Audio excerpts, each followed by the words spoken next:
Assalomu alaykum hammaga. Do'stlar, mana shu komploder ishlamay qoladi ba'zi paytda. Shuni nimadan bo'ladi?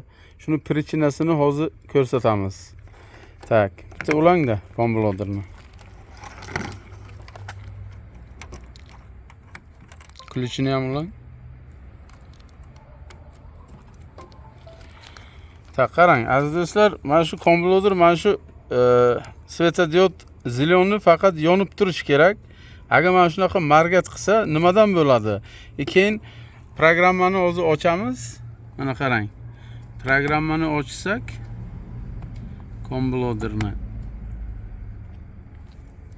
Mana. Hozir ошибка berish kerak. Mana. Cross adapter не подключен, дополнительный adapter deyapti. Lekin shu paytda mana bu margat qilyapti. Mana shu yonib turish kerak edi normal holatida. Ana endi hozir prichinasini nima qilamiz? Buni yopamiz. Mana shu adapterdan bo'ladi. Oldingi adapter ketgan. Nimadan ketadi bu? Imенно mavjud tomoniga obidi ulangan payti 1.6 lasetlarga ulansa, bu как предохранитель vazifasini bajaradi. Shuning uchun bu kuyib qoladi. Hozir almashtirib ko'ramiz. Almashtiring-da. Almashtiring.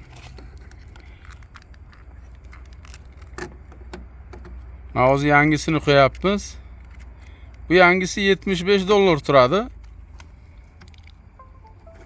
Mana qarang, hali programmani ochmasdan turib uje ishlashni boshladi. Mana qarang. Ana endi ochib ko'ramiz. Shunga ham ko'p telefon qilib ko'p savol berishadi.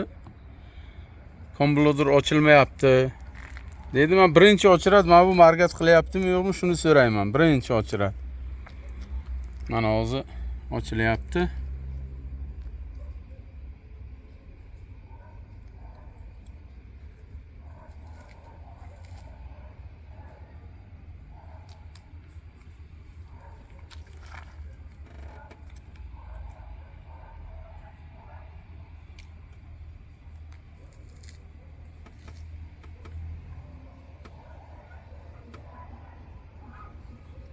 Mana ochildi.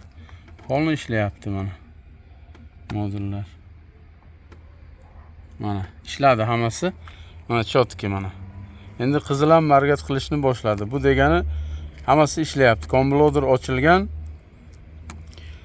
Xo'sh, shunaqa bo'lmasligi uchun, mana bu kuymaslik uchun neza shu $75 ga odamlar anov qilyapti. Ko'p sotib olyapti mana buni. Yangisini. Shunaqa bo'lmasligi uchun shunaqa maxsus mana bunaqa tester bor. Mana OBD2 ga yasalgan. Mana ko'rsating-da. Mana shunaqa testerimiz bor. Bu tester nima ish qiladi? Bu xullas mana shuni kuyishini oldini oladi. Hali mashinga ulamasdan turib birinchi buni ulaymiz. Mashinga tekshiramiz. Mashinga zamekani bormi yo'qmi OBD2 ga ko'rsatadi. Mana hozir ulab ko'rsating-da.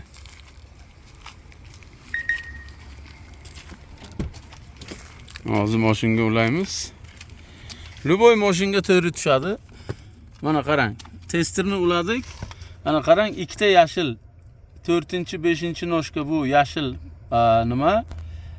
Demak, massa 16-noshka bu plus.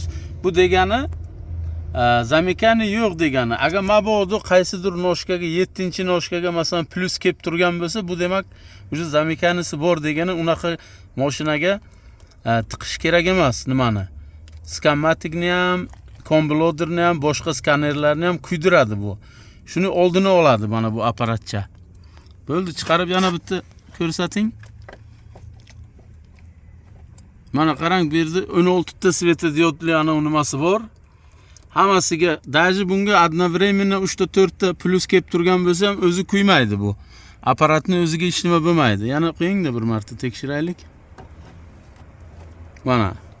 Agar mana shunaqa ikkita yashil bitta qizil yonib turgan bo'lsa, 16 bilan 4-5 demak massa 16 bu plus bo'lsa, bu demak zamekani yo'q degani. Mana shunaqa mashinga bemalol komploder skamatikni tiqib ishlatsa bo'ladi. Agar mabodo zamekanisi bo'lsa, uni oldindan o'zi siz bilasiz-da. apparatlarni kuyishini oldini oladi. Kimga mana shunaqa apparatcha kerak bo'lsa, sotuvda bor. Narxi 400 ming so'm. Murojaat qilasizlar. Hammaga e'tibor uchun rahmat.